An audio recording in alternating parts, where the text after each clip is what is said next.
예, 이 시간에는 요셉의 눈물이라는 제목으로 함께 하나의 말씀을 상고해 보았으면 합니다. 성경에서 눈물이라는 말이 처음으로 등장하는 곳은 열왕기하 20장 5절인데요. 오늘은 이제 본문 말씀을 정하지 않고 물론 이따 뒤에 요셉의 눈물들에 대해서는 창세기에서 우리가 그 말씀들을 중점적으로 보게 되겠습니다만은 성경 공부 형식일 수도 있겠고요. 저는 개인적으로 이제 하나님 말씀을 공부할 때 성구사전이죠. 성경 검색 프로그램을 요즘은 뭐 앱 중에도 그런 게 간단한 검색 기능이 있는 성경 본문하고 함께요. 검색할 수 있는 그런 기능들이 있어서 손쉽게 활용할 수가 있는데 그 관련 구절들을 이렇게 찾아봄으로써 그 구절이 성경에서 지니는 의미를 다각적으로 또 입체적으로 이렇게 좀 이해하고 그 말씀의 또 짝을 좀 찾으려고 하기도 하는데요.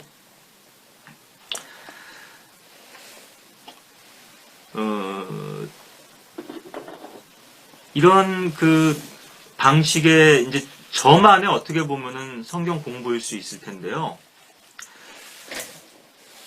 그래서 어떤 주제에 대해서 성경에서 어떤 특정한 주제에 대해서 우리가 공부할 때는 어떤 한 본문에 이렇게 매이지 않고 성경 전반에 걸쳐서 그 말이 지니는 의미나 그 주제가 어떻게 소개되고 있는지 하는 부분을 우리가 좀 볼 필요가 있는데요. 그래서 우리가 성경을 공부하는 이제 많은 방식들이 있는데요. 한 가지 방식만을 고집하면은 안 되고요.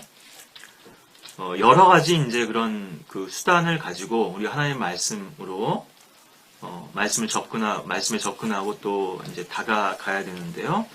이 성경 공부 방법에 대해서는 다음에 또 우리가 기회가 될 때 좀 더 구체적으로 제가 말씀드리도록 하겠고, 그래서 성경에서는 첫 번째 언급의 법칙이라는 것이 있습니다. 이 부분도 우리가 성경 해석 학이라고 할 수도 있겠고, 성경 해석 방법에 대해서 좀 구체적인 요령들을 살펴볼 때 또 더 자세하게 말씀드리겠습니다만은, first mention of principle인가요? 네. 첫 번째 원칙의 법칙이라 그래서 성경에서 그 단어가 처음으로 언급된 그 맥락에서 사용된 그 의미가 성경 전반에 걸쳐서 일관적으로 사용된다. 처음에 그 단어가 부정적으로 사용됐으면 대부분의 경우 부정적으로 사용되고 그 말의 의미가 긍정적으로 사용되었으면 또 긍정적으로 사용되는 이런 또 특성도 있고요.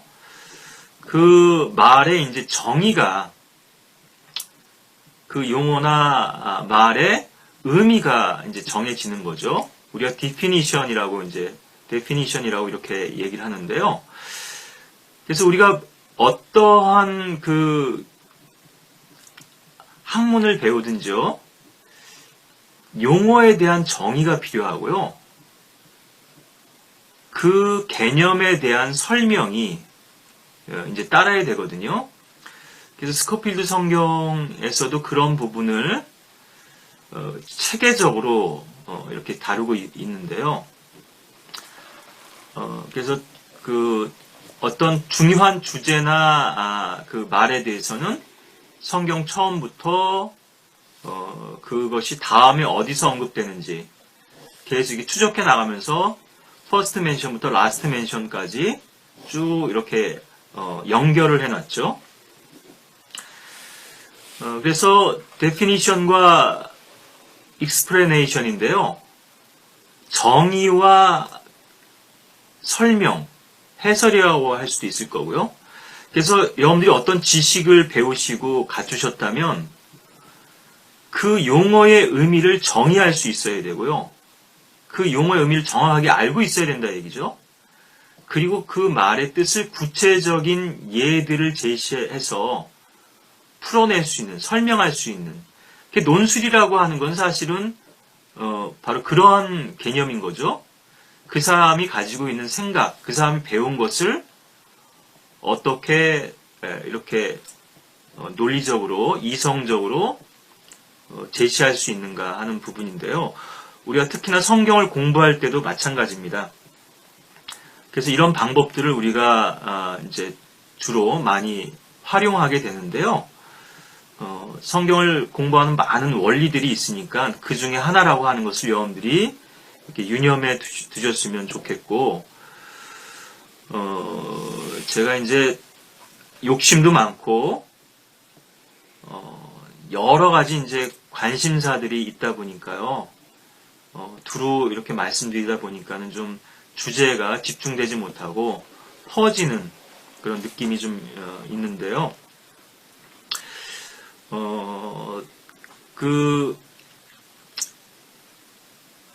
우리가 이 주제에 대해서 이 시간 그렇게 해서 좀 살펴보도록 하겠고, 그래서 이것은 저만의 방식일 수 있습니다.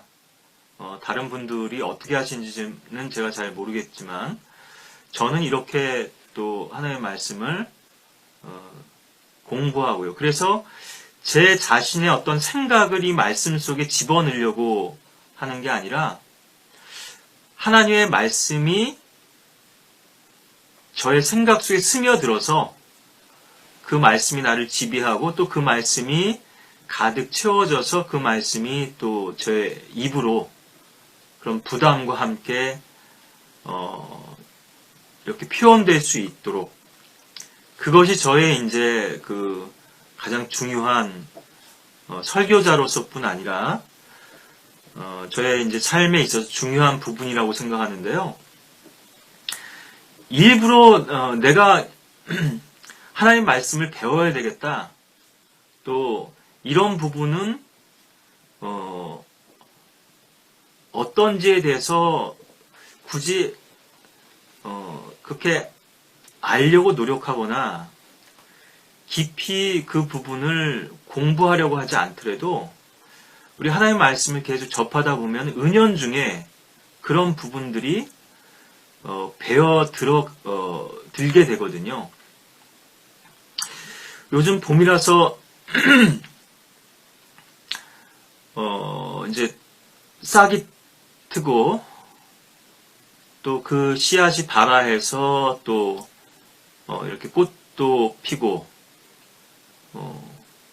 지금 한참 이제 벚꽃이라든가 목련이라든가 개나리 이렇게 지금 꽃망울이 터지고 또 곱게 지금 물들이고 있는데요. 이 부분을 이제 과학적으로는 삼투압의 원리라고 이렇게 얘기를 하더라고요.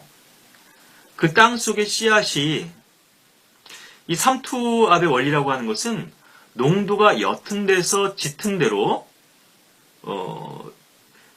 이것이 옮겨지는 그러한 물리 법칙인 건데요.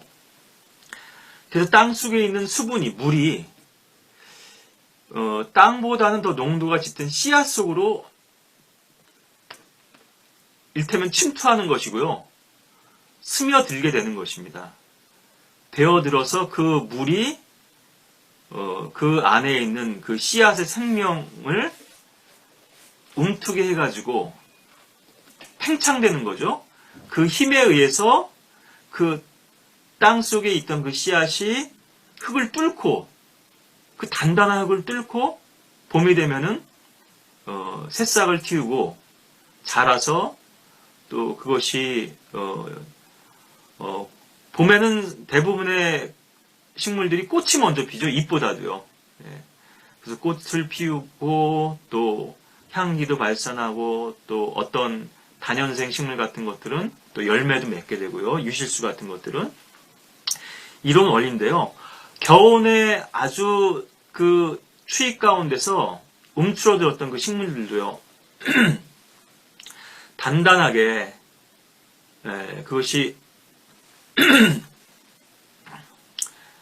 마치 죽은 나무처럼 앙상하고 또 메말랐던 그 나무들이 봄비가 내리고 그 태양빛을 받으면서 그 안에서 생명의 원리가 작동이 돼가지고 겨우내 살아있던 그 꽃눈이요, 꽃망울을 틔우고 아름다운 또 꽃을 그렇게 만개해가지고 자연을 그렇게 아름답게 수놓고 또 우리들의 마음에도 기쁨을 주도록 그렇게 하나님께서 그런 봄의 생명의 원리들, 또 자연의 일테면 재생이고요, 스프링이죠. 말 그대로 튀어 올라오는 이런 생명의 재생하는 그런 기운들을 우리가 누리게 되는데, 저도 그렇습니다. 어떤 특정 주제에 대해서 설교해야 되겠다, 아니면 이번 주에는 뭘 설교해야 되겠다. 물론 이제 마음속에 어느 정도 구상하는 거는 있지만, 일주일 동안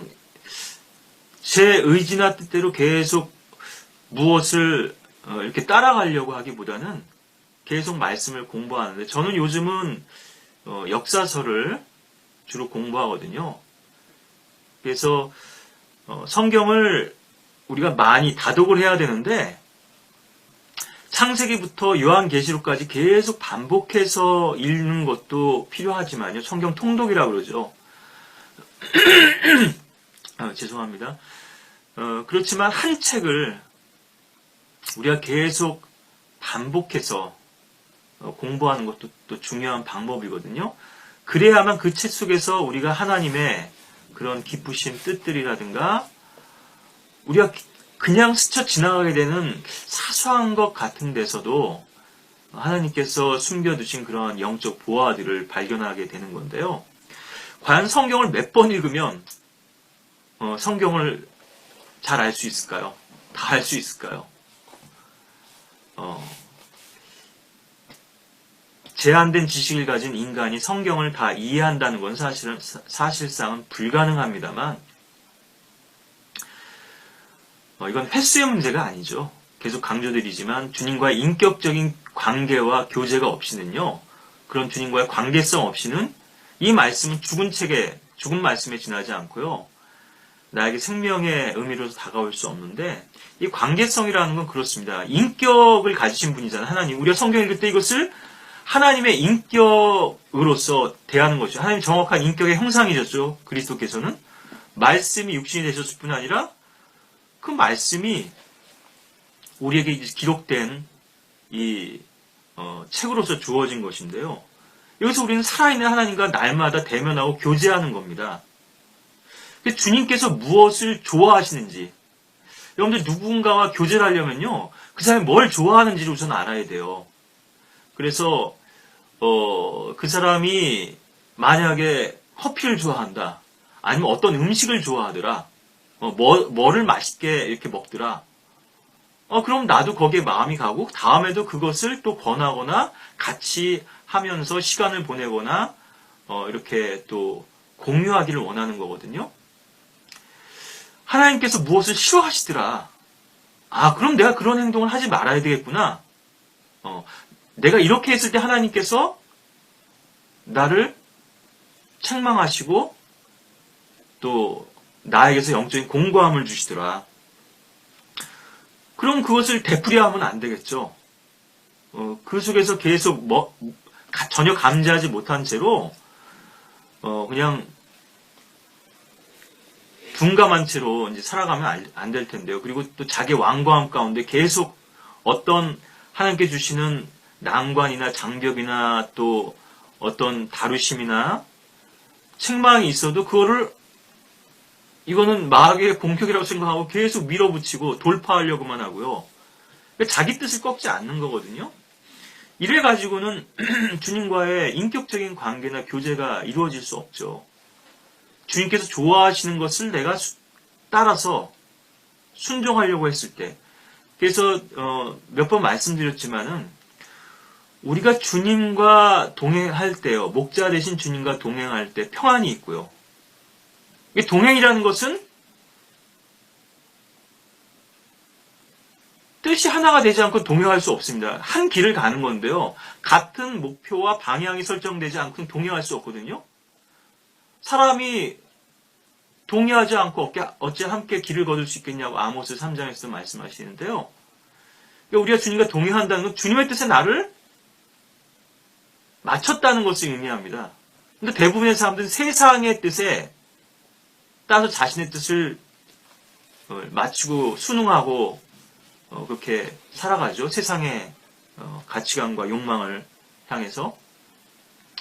주님과 동행할 때 평안이 있고 또 주님의 뜻에 구체적으로 주님께서 우리에게 보여주시거든요. 아, 너는 이것을 해라. 너 이렇게 해서는 안 된다. 주님의 말씀에 우리가 구체적으로 순종했을 때 우리에게 또 기쁨을 주시는데요.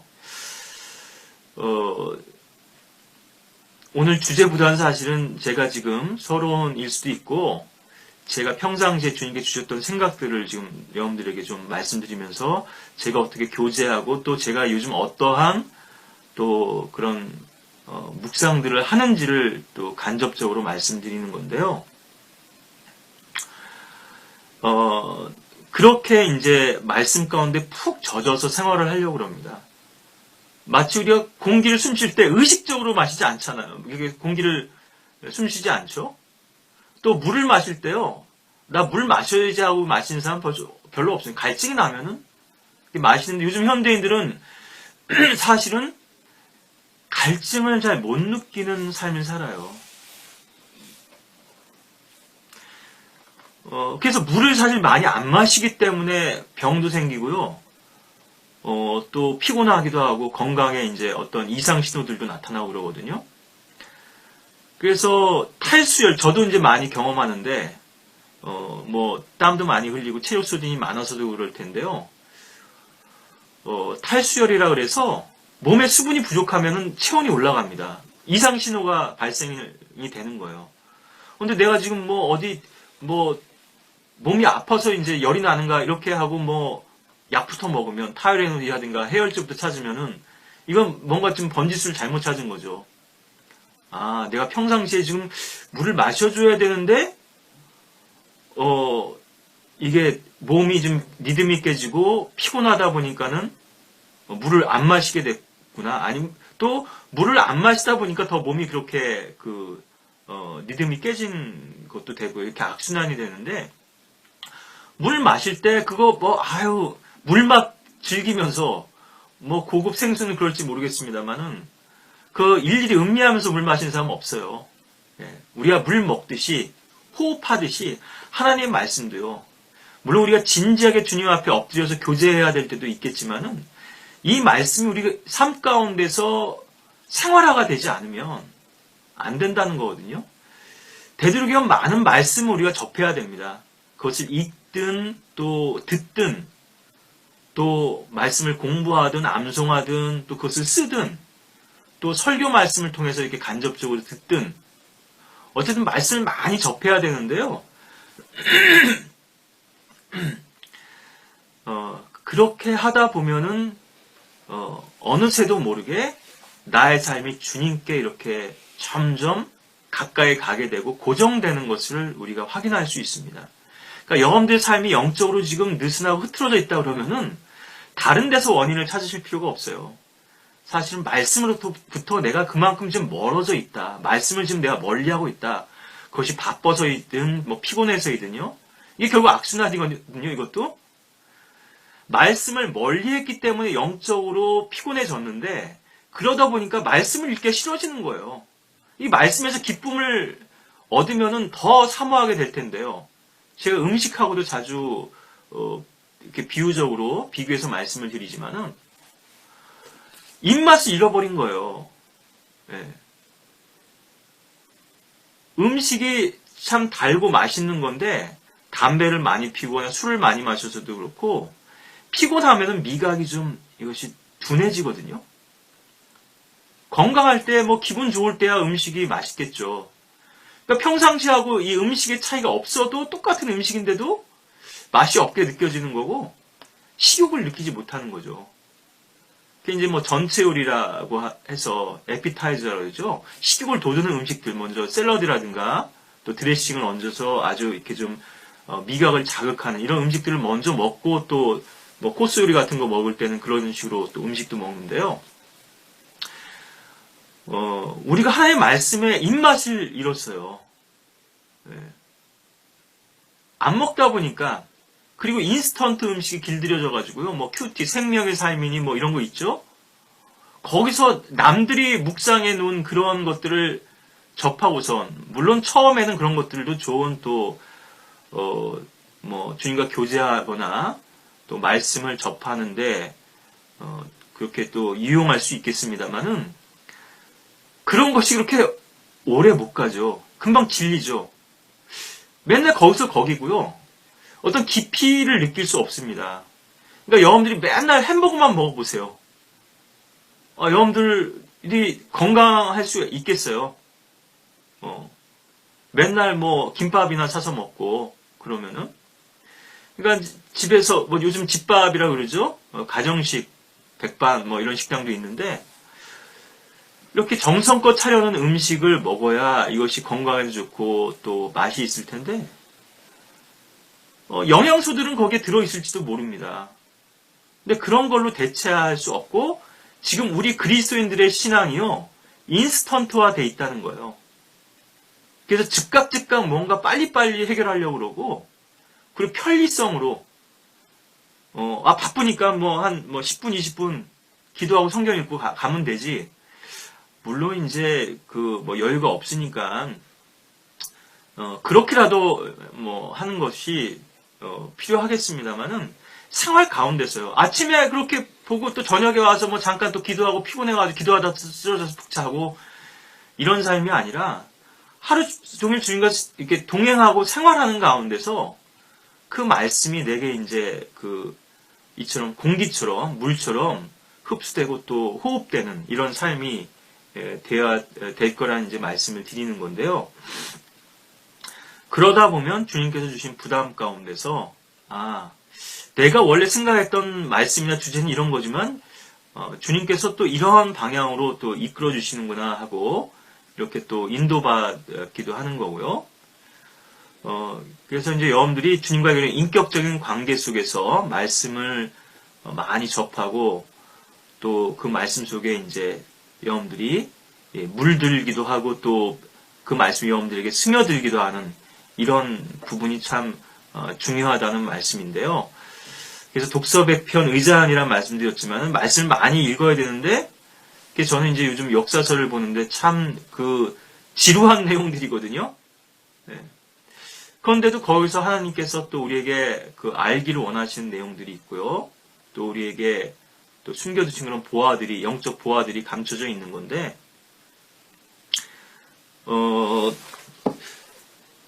Meet Yourself in the Bible이라는 책이 있습니다. 네, 뭐 제가 지금 책 소개하는 시간은 아니지만요. 그래서 성경 말씀이 거울이 되어야 되고, 또 이 말씀에서 우리가 숨은 그림 찾기를 해야 된다. 거기서 내 자신의 모습을 발견해야 된다. 성경에서 수많은 인물들과 수많은 사건들이 나오는데, 바로 그것이 나의 삶과 연속선상에 있다. 연결된 일들이다. 예. 그래서 특히나 이제 우리가 창세기 같은 경우 족장들의 삶을 통해서 족장들의 삶이 아주 자세하게 다뤄져 있죠. 예. 특히나 야곱의 경우는 아주 자세하게 다뤄져 있고요. 그들의 일대기들을 물론 핵심적인 것들만 이렇게 하나님께서 우리가 꼭 알아야 될 것들만 이렇게 그 단서들을 제공해 놓으셨지만요. 너무나 중요한 책이고요. 나중에도 뭐 이 책 읽는 것에 대해서는 또 말씀드리겠습니다. 이 성경을 우리가 저도 읽을 때 있어서는요. 성경의 모든 말씀들이 중요합니다, 사실. 네. 사람이 빵으로만 살 것이 아니요 하나님의 입에서 나오는 모든 말씀으로 살리라고 하셨죠. 모든인데요, 모든. 모든 말씀이 다 중요합니다. 여기서는 뭐 1.1획도 훼손되어서는 안 되죠. 그렇지만 성경책 중에서도 더 중요한 책이 있고 더 중요한 장이 있고 더 중요한 구절이 있습니다. 이 부분을 또 우리가 무시해서는 안 되거든요. 그래서 통독도 중요하지만 중요한 책들은 우리가 더 비중 있게 다뤄야 되거든요. 저는 책 읽을 때 모든 책을 다 봐야 된다고 생각하지 않습니다. 저는 많이 가지고 있지만, 세상 책도 많이 있지만, 하나님께서 그것을 읽으라고 하셨을 때 저는 읽어야 된다고 생각하거든요. 네. 우리가 모든 지식을 다 추구할 수 없어요. 그래서 때로 우리가 필요한 정보들, 전에 같으면 신문 뒤지고 스크랩하고 자료 모으고 예화집에서 예화 찾고 이렇게 한 때도 있었는데요. 이제는 주님께 모든 걸 맡기고 주님께서 필요할 때 그런 것들을 나에게 보여주시고 알려주신다. 접하게 해주신다. 내 손에 수중에 들어오기도 하시고 그럴 때 내가 영적으로 민감하고 깨어 있어서 그런 것들을 주님과의 그 깊은 교제 속에서 감지할 수만 있으면 이건 주님께서 주시는 그런 정보구나. 취하고 어떤 부분 이건 불필요한 거다. 이런 부분들에서 분별을 우리가 가질 수 있어야 되거든요. 그렇지 못하면은 이 정보 형수 속에서요. 그 정보 속에 파묻혀가지고 익사당할 수 있습니다. 신문도 그렇고 인터넷상에도 많은 뉴스들이 있죠. 그 중에서 내가 꼭 알아야 될, 관심을 가져야 될 기사가 있습니다. 그러니까 우리가 주님 앞에 온전히 헌신해서 주님의 뜻과 일치하게 되면요. 주님의 관심이 무엇이고 내가 주님의 뜻에 따라서 또 관심을 가져야 될 것이 무엇인지를 알 수 있습니다. 우리 모든 인생사나 이런 역사나 사건들 속에서 영적인 의미를 발견하려고 하는 거거든요. 우리의 관심사는 그것입니다. 이 세상에 되어지는 그 시시콜콜한 일들 우리가 다 할 필요가 없어요. 그래서 이것이 어떤 영적인 의미를 짓는지 그러할 때 거기에 대해서 우리가 관심을 가지고 보고 또 그것에 대해서 어떤 영적인 입장, 견고한 입장을 가지고 또 그것에 대해서 또 우리가 또 주장할 수도 있고요. 우리의 영적인 의견들을 또 거기에 대해서 논평할 수도 있고 그런 것이죠. 그래서 모든 책을 다 읽어야 할 필요도 없고 어떤 책을 내가 집었을 때도요. 하나님께 거기서 펴서 보여주시는 부분이 있어요. 어떤 책은 몇 번씩 되풀이해서 이렇게 읽게 되는 책도 있지만요. 어떤 책은 전혀 기본적으로는 책 제목과 목차나 서문 정도는 대략 훑어보죠. 제가 가지고 있는 책들은요. 네. 어떤 책들은 이미 그 내용을 아니까 아예 떠들어 보지도 않는 것도 있겠지만은 기본적으로는 이 책이 어떤 내용이구나, 어떠한 구도로 어떠한 그 어프로치로 이 주제에 대해서 다루고 있구나. 접근 방식에 따라서 전혀 다른 또 시각이 생기는 거니까요. 그 정도는 보지만요. 모든 책을 다 보지도 않지만 어떤 책을 집었다고 해서요. 꼭 처음부터 읽으라는 법도 어떤 책은 결론부터 보게 된 책도 있습니다. 이게 어떤 결론을 이렇게 도출하려고 이 지금 책이나 지금 주장을 하는 것인가? 그러니까요, 여러분들이 사실 유튜브 설교 들을 때도 그렇습니다. 어떤 부분에서는 제목 때문에 호기심에 이끌려서 클릭했을 수도 있는데, 제목은 저렇게 달려있는데 저 사람이 지금 무슨 얘기를 하려고 하는가? 끝까지 들어보지 않으면 안 되는, 알 수 없는 그런 설교도 있고요. 어떤 그 메시지는 처음만 들어도 이미 결론이 드러나 있고, 다 그 내용을 짐작할 수 있는 것도 있습니다. 그래서, 처음부터 꼭 읽으라는 법도 없고, 그 한 권의 책 내용을 다 읽으라는 법도 없습니다, 사실은. 어떤 거는 되풀이해서 반복적으로 읽게 되는 책도 있지만, 어떤 부분 주님께서 그 중에서 뭔가, 어떤 한 부분을 딱 포착하게 해주시거든요. 그게 이제 그 성경을 여러분들이 읽으실 때도, 전체적인 이제 흐름이나 맥락을 아셨다면, 통독을 통해서 좀 아셨다면, 이제는 어떤 한 책을 정해서 더 깊이 공부하시고 묵상해 보시는, 그렇다고 해서 통독을 하지 않으시면 안 되고요. 그건 쭉 프로그램대로, 스케줄대로 하시지만, 매일 몇 장씩 읽어 가시면서 쭉 나가지만, 여러분들이 그렇게 또 말씀을 더 깊이 또 대하실 필요가 있다는 말씀을 드리고, 그래서 몇 번이나 반복하면 그걸 알 수 있겠는가? 사실은 이건 정해져 있지 않고요. 단순히 횟수를 비교할 수 있는 문제가 아니에요. 그래서 나는 성경 몇 독했다 거 얘기하시는 분만큼 어리석은 분도 없는 것 같아요. 제가 생각할 때는. 물론 이렇게 내가 말씀 많이 접했다 하는 부분을 뭐 간접적으로 표할 수는 있겠습니다만은 그 단적으로 비교할 수 없는 부분이고요. 그와 마찬가지로 내가 책 몇 권 가지고 있다고 이렇게 자랑하는 분들도, 저는 뭐 책 자랑하고 싶지는 않습니다만은 뭐 쓰레기 같은 책들도 많잖아요. 뭐 소설책도 있고. 그런 책 번수만 채워서 그것이 무슨 의미가 있겠어요? 그것을 장서로 가지고 있다면.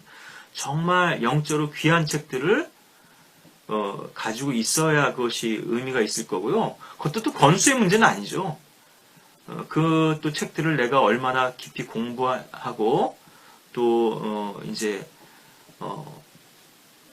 나의 삶 가운데 그 지식을 진리로서 내가 붙들고 있느냐 하는 것이 중요하겠습니다만은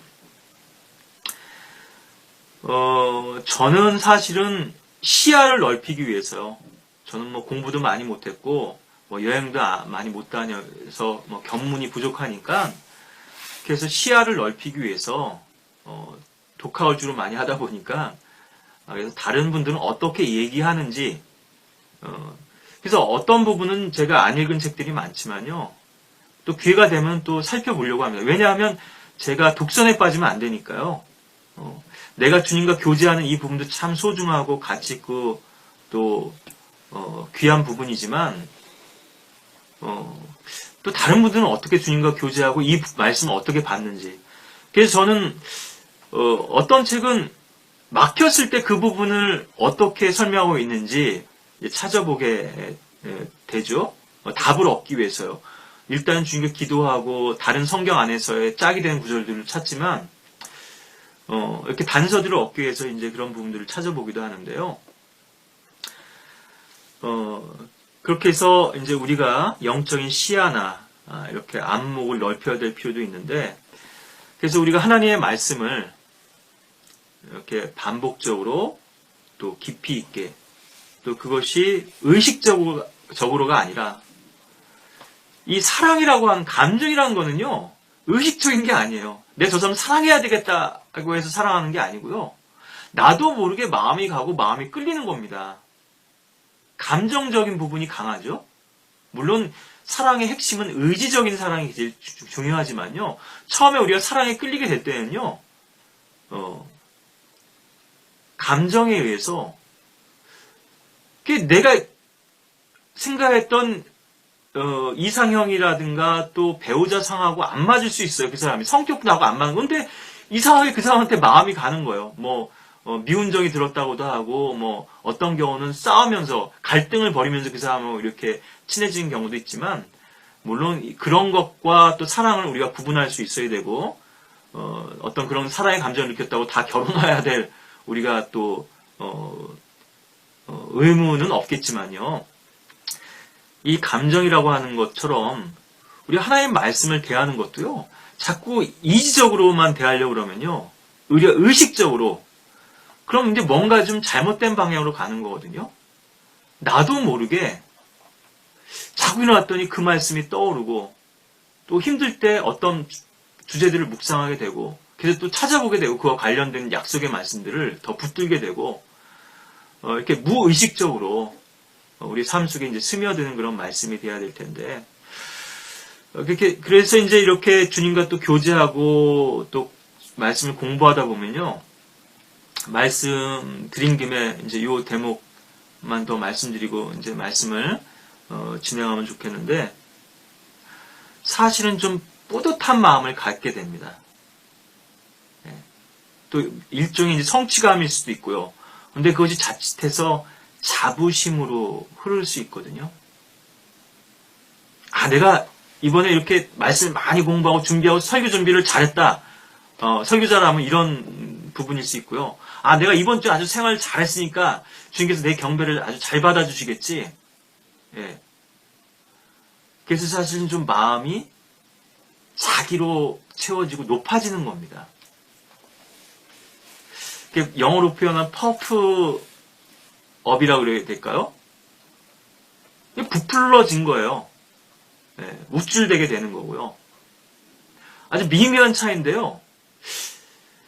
그래서 우리가 이룬 그 성취마저도요, 우리의 힘으로 삼으면 안 되거든요. 그거를 의지하면 안 되고, 과연 그것이 내가 이렇게 주님께 이렇게 이런 것들을 준비했고, 다윗처럼 성전을 건축하기 위한 자재들을 다 준비했고, 또 이런 것들을 우리 백성들과 또 그 고관들과 함께 주님께 바쳤고, 하지만 이것들이 과연 주께 얼마나 되겠습니까? 얼마나 하찮은 것입니까? 우리 언급드렸으니까 제가 이 열왕기상에서 지난번에도 한번 본 말씀 같은데요. 역대기상이죠. 그 구절만 이제 말씀드리면요.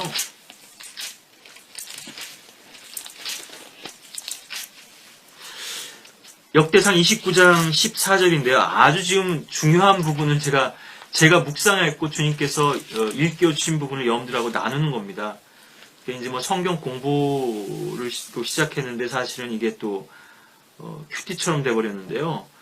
그러나 내가 29장 14절에 누구며 내 백성이 무엇이기에 우리가 이같이 기꺼이 드릴 수 있었나이까?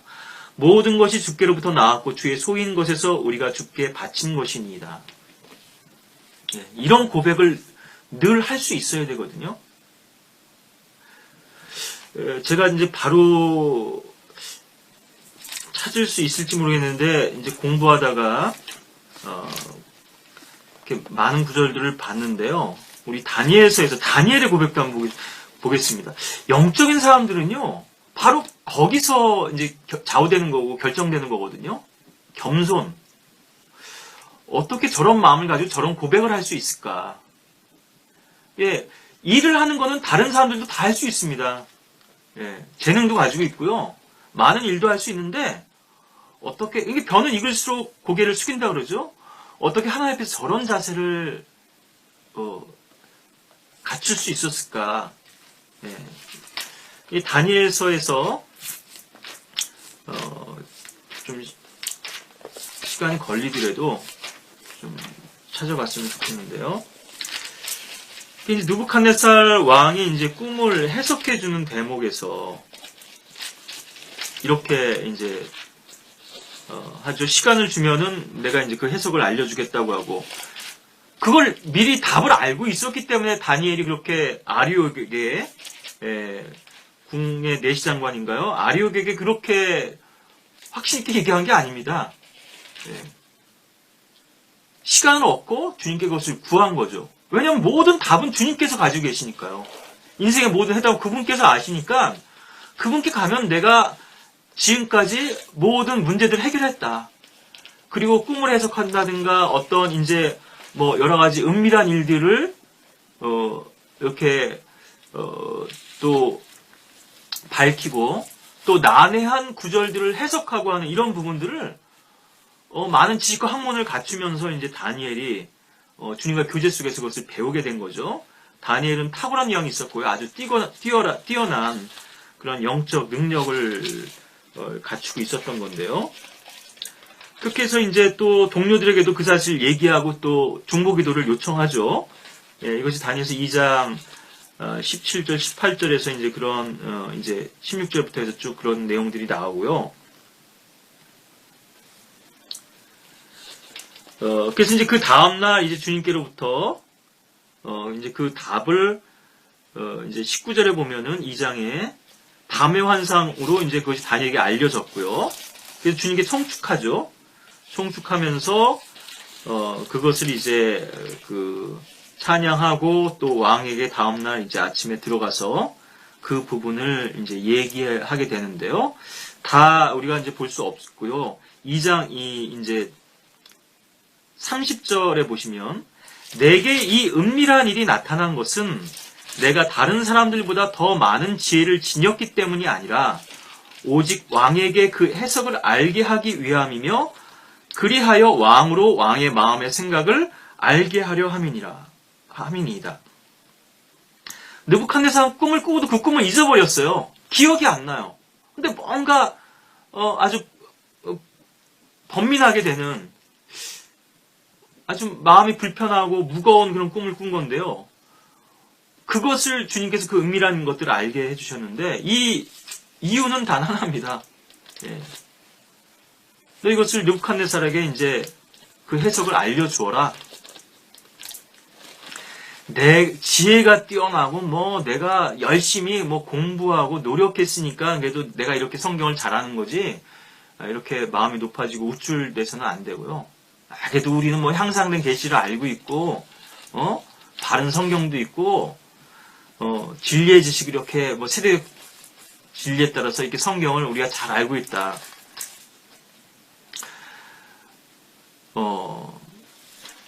이 부분들은 지금까지 주님 앞에 겸손하게 엎드려서 말씀 앞에서 그 말씀을 배우고자 했던 많은 성경 학도들이 배운 것을 우리가 유산으로 물려받은 것이고요. 만약 우리가 그들과 동일한 그런 자세를 견지하지 않는다면 이것은 우리에게 죽은 지식이 될 수밖에 없고요. 우리의 혼을 오히려 더 메마르게 하는, 공고하게 하는 요인이 되는 것입니다. 그렇지만 우리도 그들과 동일한 그런 연장선에서 주님 앞에 이렇게 엎드리고 겸손하게 우리 자신을 낮출 수 있다면요. 주님께서 우리에게도 더 풍성한 계시들을 또 주시고 더 많은 지혜들을 알게 하시겠죠.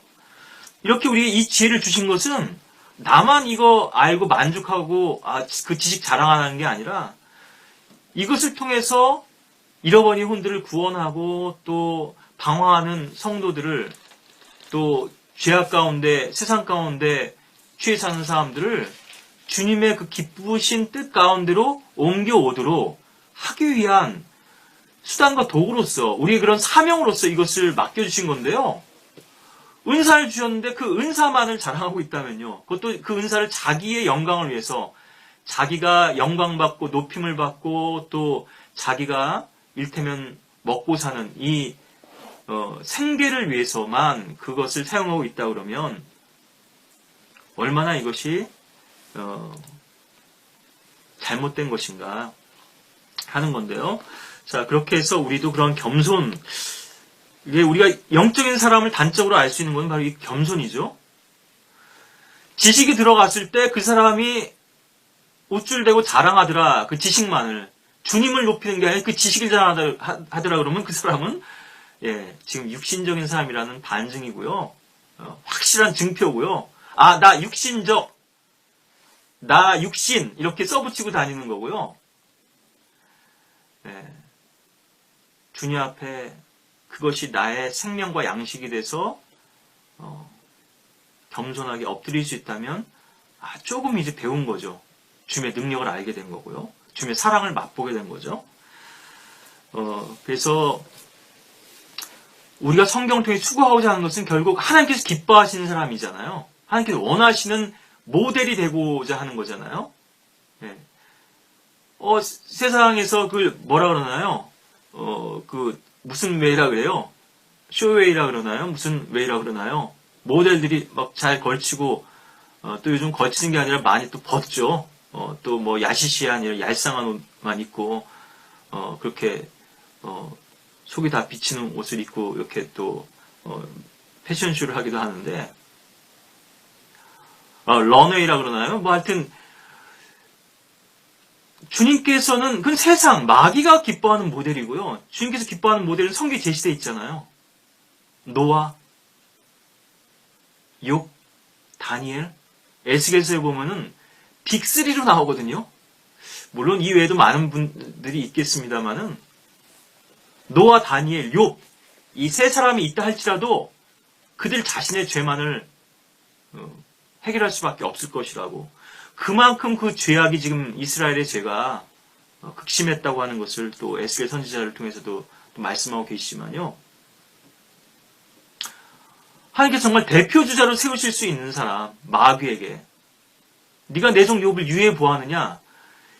그래서 이것을 성경에서는 경건이라고 하는데요. 가드리니스라고 그러는데요. 하나님을 닮은 겁니다. 아까도 인격적 교제 말씀드리면서 내가 하나님께서 생각하는 대로 생각하고 하나님께서 좋아하시는 것을 나도 좋아하고 하나님께서 싫어하시는 것을 나도 싫어하고 하나님께서 말씀하신 것처럼 나도 말하고, 하나님께서 행동하신 것처럼 나도 행동하고, 하나님께서 사랑하시는 것을 사랑하고, 하나님께서 미워하시는 것을 나도 미워하고, 이것이 바로 경건이고, 그러니까 하나님을 닮은 것입니다. 우리말로 풀어서 얘기하자면요. 그래서 우리말로 경건이라고 했지만 사실 그 의미가 잘 안 와닿는데요. 예수님께서 지상에서 그런 삶을 사셨잖아요. 아들로서 순종하는 삶. 우리 모두가 그렇게 변화돼서 물론 이제 몸의 구속을 받으면 우리가 다 하나님의 아들들이 될 거죠. 요한일서 3장에 나오는 것처럼요. 그 구절은 한번 우리 확인하고 넘어가죠. 그렇게 하나님의 아들들이 되길 원하시는데요. 영접하는 자, 곧 그 이름을 믿는 자들에게는 하나님의 아들들이 되는 권세를 주셨다고 요한복음 1장 12절을 말씀하시고요. 로마서 8장에서는 하나님의 아들들에 대해서 또 다른 정의를 내리고 계십니다. 성경의 정의를 우리가 아까도 디피니션 말씀드렸지만요. 이건 우리 인간들의 정의가 아닙니다. 성경, 하나님께서 어떻게 생각하시느냐, 하나님께서 그것을 어떻게 보고 계시느냐, 이것이 중요한 거죠.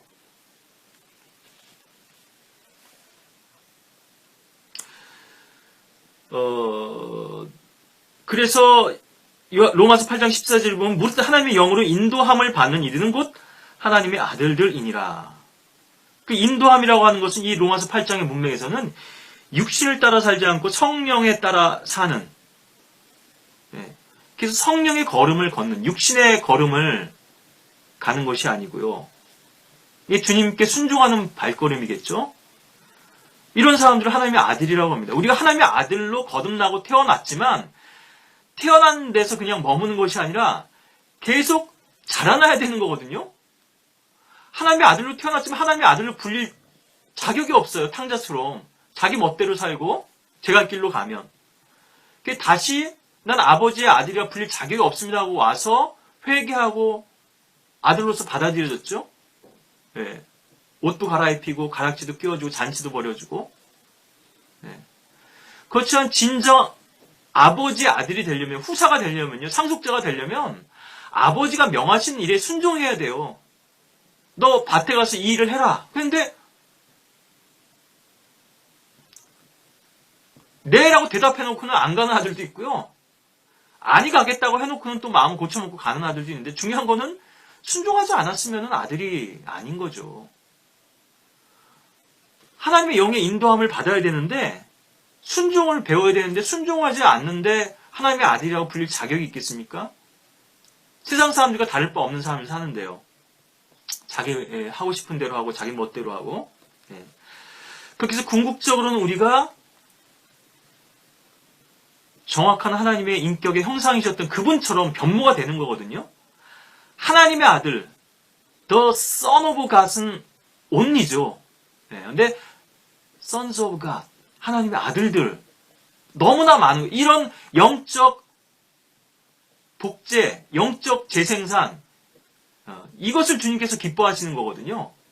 단지 우리가 구원받는 것에 하나님의 뜻이 있는 것이 아니라 하나님께서 모든 사람이 구원을 받고 진리의 지식에 이르기를 원하시느니라. 이 지식이라는 건 뭐예요? 진리는 바로 그리스도시죠. 나는 곧 길이요 진리요 생명이라고 하셨잖아요.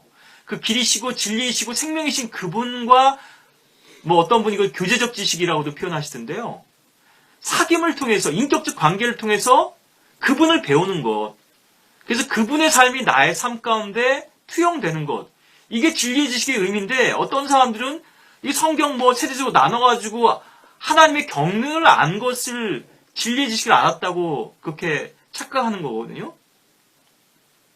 그래서 우리가 그런 사람을 변모되어 가야 되는데 주님께서 재림하시면 우리가 자동적으로 변화가 됩니다.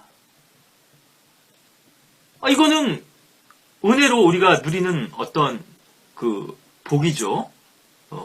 호련히 그렇게 변화가 될 것인데 불멸의 몸을 입게 될 것인데 이것은 물리적인 그런 그 몸만 바뀌는 것이 아니라 물론 이것은 영적인 몸이지만요. 제가 어떤 물리적인 현상을 얘기하는 것입니다.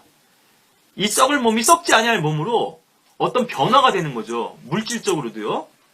이게 뭐 좀 어차피 좀 말이 아둔할 수밖에 없습니다만 영적인 물질로 변화된다 이렇게 이해하시면 좋을 것 같습니다. 그래서 그 마귀를 결박할 때 사슬이 있잖아요. 서양 사람들이 이런 개념 이해 못해요. 근데 동양 사람들은요 이런 부분들을 좀 잘 이해하거든요. 근데 이 부분을 과학적으로만 이렇게 어떤 합리적인 사고로만 이해하려고 그러면은 이것이 좀 어렵지만 이런 영적 세계가 있고 영적인 실제와 법칙이나 영적인 물질이 있는 거구나 이렇게 이해하시면 좋을 텐데 얼마나 커야 끝없이 깊은 구렁이라고 했고요. 그 큰 용을 결박하는데요. 사슬이 있는데 이걸 우리가 생각하는 이런 물질적인 개념으로만 이해하시면 안 되고요.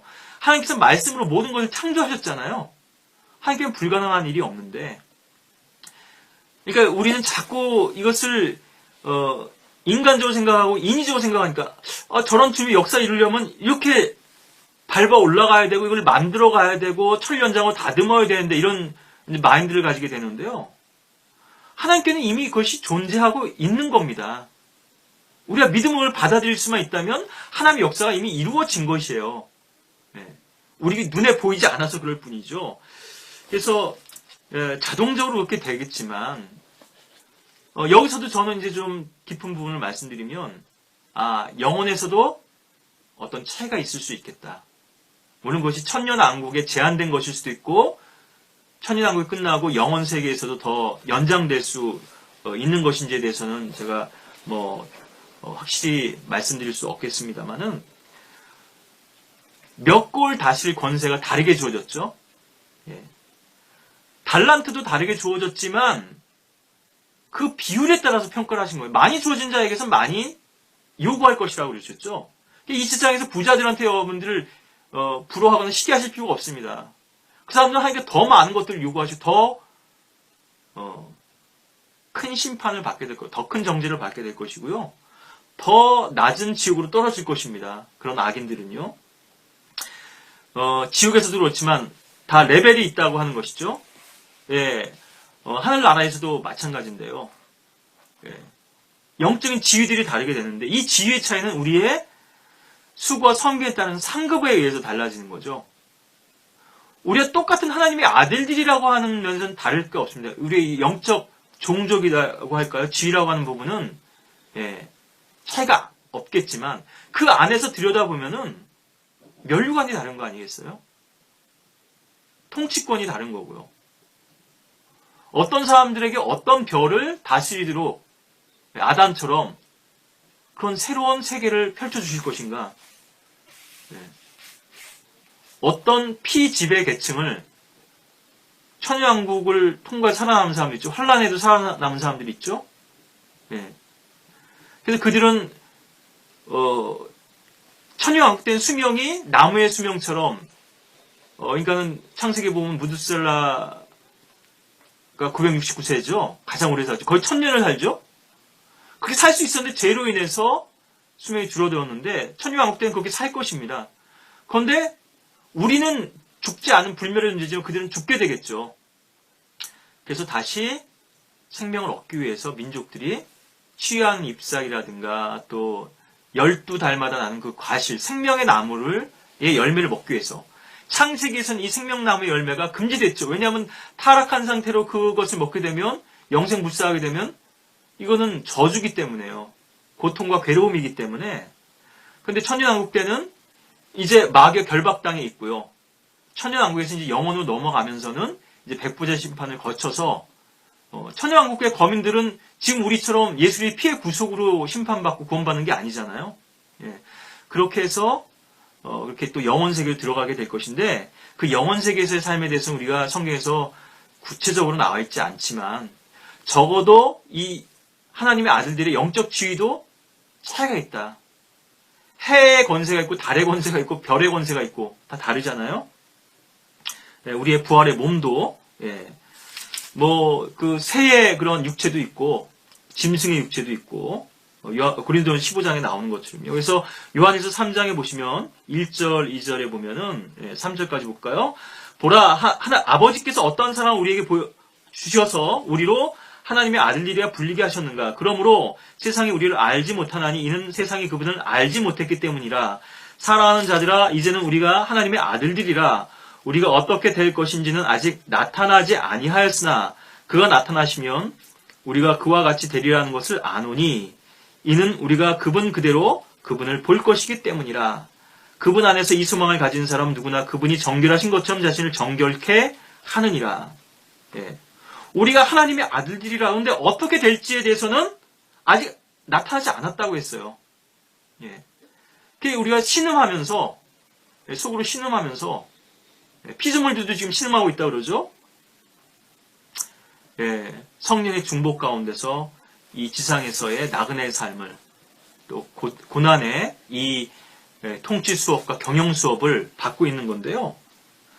그래서 계속 우리의 독소를 빼내고 우리의 불필요한 요소들을 제거해서 온전한 그리스도의 사람으로 하나님의 사람을 철저히 구비대로 하기 위해서 이 말씀도 주셨고 그런 고난 같은 환경을 또 하나님의 다루심, 하나님의 그런 빚어가시는 손길로서 우리에게 주신 건데요. 예. 여기서 우리가 변화되지 못하면 결국 거기에서 한계가 정해지게 되는 거고요.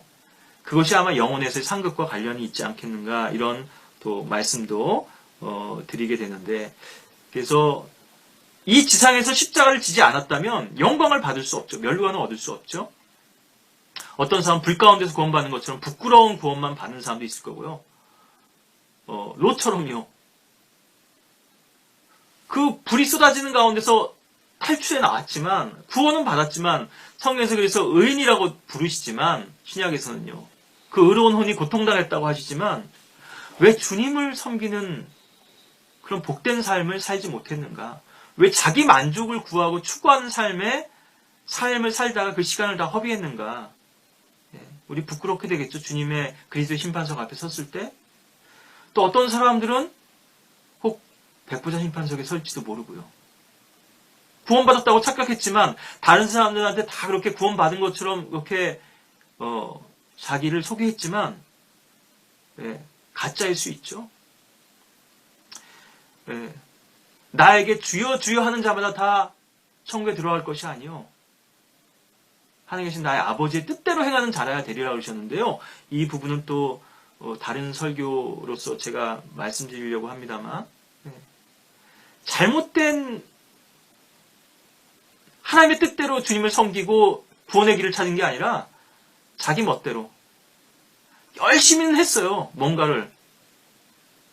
근데 하나님 전혀 인정하실 수 없는, 난 너희를 도무지 알지 못하느라 불법을 행하는 자들아. 불법입니다. 불법. 나의 선, 나의 최선, 나의 정성, 이것을 우리가 더 깊이 볼 수 있다 그러면요, 우리 그리스도인들의 삶 속에도 얼마나 많은 불법들이 있는지, 내가 얼마나 주님의 생각과 주님의 뜻을 거부하고 나의 생각대로 주님을 섬기기를 원했는지, 나의 육신의 방법과 나의 수단을 가지고 주님께 다가서려고 했는지 더 깊이 보셔야겠습니다만, 지성소로 들어가셔서 그 주님의 빛 가운데서 여러분들이 그 부분을 볼 수 있어야겠습니다만, 출애굽기에 보면은 이스라엘 백성들 고센 땅에 걸었죠. 암흑의 재앙이 내립니다. 칠 같은 암흑이 7일 동안, 3일 동안인가요?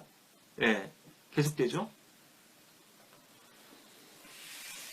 그런데 이스라엘 백성들에게는 그 처소에 빛을 주셨다고 말씀하시거든요. 여러분들 그 빛이 어떤 빛이었을까요? 태양빛 아니잖아요. 그것이 뭐 일식이었는지 뭔진 모르지만은 태양이 그 빛이 이렇습니다. 뭐 구름이 가렸는지. 여러분들 이러한 그 하나님의 창조의 역사와 초자연적인 역사들을 과학적으로만 이걸 이해하고 또 그걸 설명하려고 그러면 안 되거든요. 물론 세상 사람들은 믿음이 없으니까 이것이 성경의 기적들이 다 과학적으로 맞는다고 하는 것을 우리가 또 변증하고 또 이렇게 증거할 필요도 있겠습니다만, 하나님의 말씀은 선포하는 것이에요. 그런데 이 말씀이 옳다는 것들을 이거를 변증하는 데만 시간을 보내고 있다면요. 여기 우리가 하나님의 말씀의 칼을 가지고 있으면 이 말씀으로 찌르면 돼요. 근데 이 칼이 얼마나 좋은 칼인지만을 자랑하고 있다면 이것도 좀 엉뚱한 데서 좀 시간을 우리가 보내는 거거든요. 네. 그래서 그런 우리가 과학적인 이해도 좀 필요하고 그러한 또 책들도 있고요. 우리가 그런 부분에서 또 세상 사람들에게 소개하고 어필할 필요도 있겠지만 네. 창세기에서도 보면은 태양이 창조되기 이전에 이미 빛이 있으라 하시 빛이 있죠.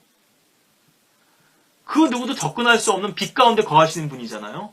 그분이 우리 안에 계신다면 너무나 밝은 계시 빛을 주신 것입니다. 우리 안에. 그런데 우리가 죄 가운데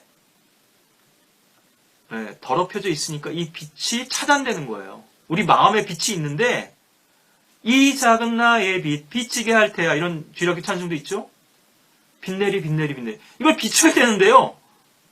그걸 말 안에 두니까요. 곡되는 말 안에 덮어두니까. 이것을 산 가운데 도와야 될 텐데 내밀한 지성소로 들어가서 나의 마음의 창, 나의 영혼의 창에서 지금 낀 끄름이 뭐고 얼룩이 뭐고 제거돼야 할 죄가 무엇인지를 우리가 발견하고 그것을 말씀의 물로 씻고 예수의 보혈로 씻어서 정결케 되지 않으면 그 빛을 우리가 드러낼 수도 없고 또 그 빛을 우리가 누릴 수도 없는 거거든요. 하나님께서 많은 것들을 보여주시고 일깨워주기를 원하시는데 정말 주님과 깊이 있는 그 지성소에 내밀한 교제로 들어가야 될 텐데 그냥 자기의 도덕적이고 종교적인 삶 속에만 머물러서 그런 언저리에서만 만족하고 그냥 내가 열심히 하고 있다. 얼마나 잘못된 그런 시도들인가 하는 것을 또 말씀드리게 되는데요. 이제 그것이 바로 주님의 관심이고 또 주님의 마음이다 하는 것을 우리가 성경에서 읽으셔야 된다는 거고 이 세상에서 우리가 다 훈련받고 변화되지 못한다면 물론 하나님의 아들로서의 영적인 지위를 누리고 변화된 몸을 받겠지만 그 변화된 인격 그것이 지혜일 수도 있을 거고요. 그것은 영혼에서도 어떤 차등이나 또 우리에게 제약을 주지 않겠는가. 적어도 천년왕국에서는요.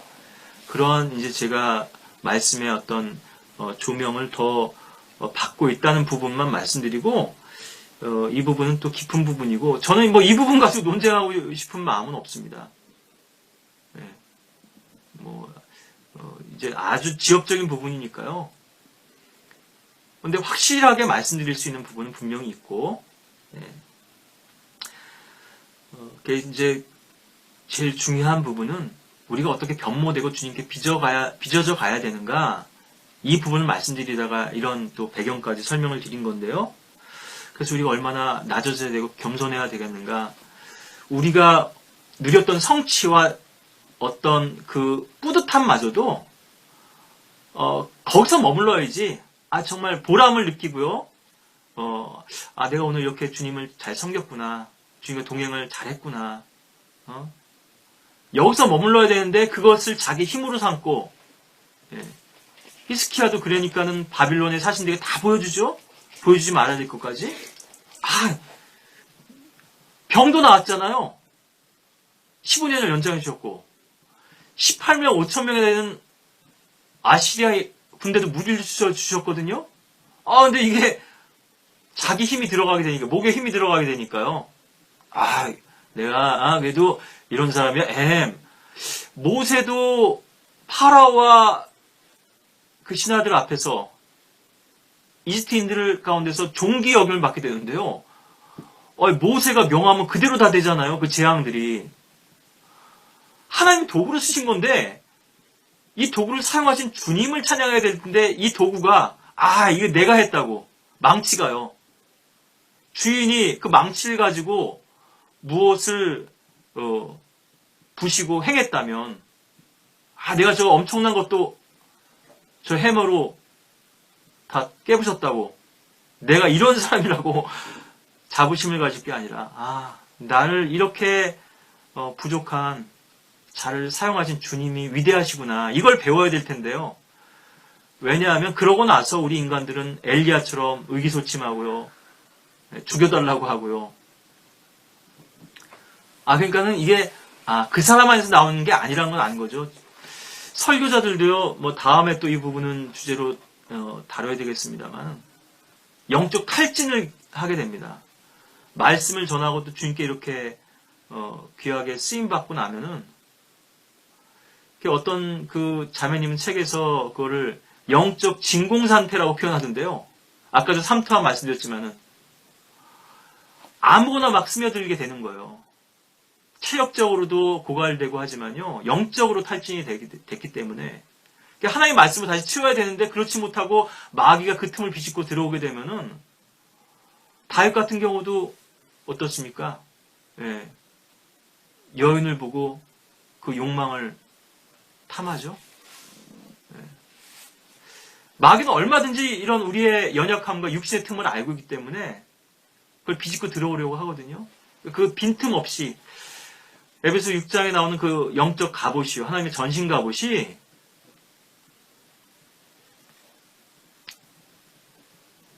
유일하게 입혀지지 않은 곳이 바로 뒤죠. 그러니까 마귀를 대적하여 마귀가 도망칠 텐데, 우리가 등을 돌리게 되면은 보장이 없습니다. 예. 왜냐하면 우리 앞에 군대 대장이 계시니까요. 그분을 따라서 우리는 전진하고 진군해야 되는 것이고요. 그리고 이 갑옷의 빈틈을 메워줄 수 있는 게 바로, 거기서는 갑옷으로서 설명되지는 않았지만 그 갑옷의 항목으로서요, 바로 이어져 나오는 것이 기도죠. 예. 기도를 하는 건 주님께 엎드리죠. 엎드려서 기도하는 게 일반적인 기도의 자세 아니겠어요? 땅에 엎드려서 경배하는 것도 코를 땅에 박고 존귀하신 주님을 높이고 나를 낮추는 거죠. 예. 말로 막 이렇게 뭐 미사역을 늘어놓는 것이 기도의 본질이 아니고요. 결국 그 기도를 통해서 자기를 부인하고 나를 엎드리고 겸손케 하고 주님을 높일 수 있는, 찬양할 수, 이게 기도가 돼야 되는 것인데요. 그 기도가 없이는 이 육신의 빈틈을 메울 수 없습니다. 그러니까 뭔가 이 자부심을 더 즐기고 있는 거예요, 우리가. 내가 그래도 이런 것도 행했어. 그것이 주님을 섬긴 일일 수 있고 가치 있는 일일 수도 있습니다만, 그마저도 우리는 마치 전리품을 주의 복으로 드리는, 그것을 시키는 것도 우리가 찾아봤죠. 민수기에서 불을 통과하고 물을 통과해서 우리의 만족과 성취와 기쁨마저도 다시 그것을 말씀의 빛에 비추어서 우리의 숨겨진 의도와 동기들을 살피고 그걸 주님께 다시 영광의 제물로 드리는, 이것이야말로 참 값진 경배이고 희생이자, 우리가 사실은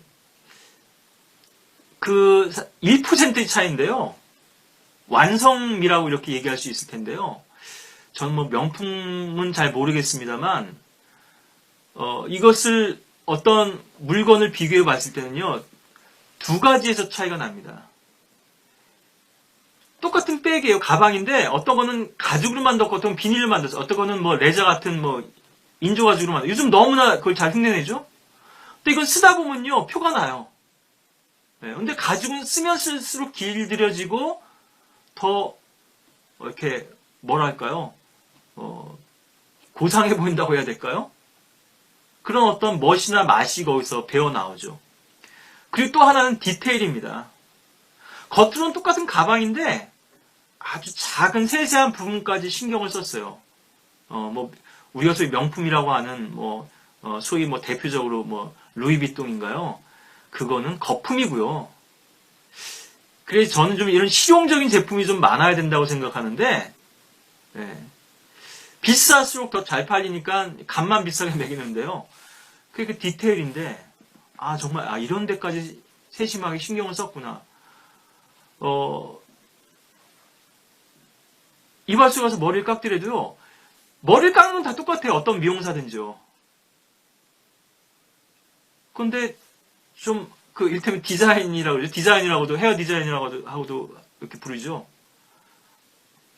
어떤 머리 모양으로 그 사람의 머리 모양에 맞게 잘 다듬었는가 하는 거하고 보니까는 삐쭉삐쭉 삐져나왔어요. 정성을 다한 게 아니거든요. 그래서 우리가 주님께 경배하고 헌신했을 때조차, 쓰임 받았을 때조차도 그 마지막 마무리, 그 이후 애프터 서비스가 사실은 더 중요한 거죠. 그래서 정말 귀한 경배를 우리가 드림으로써 주님을 기쁘시게 하는 그런 주님의 자녀들이 되기를 바라겠고, 이것이 좀 너무 이제 제가 또 다른 쪽으로 퍼져서 길어졌기 때문에요.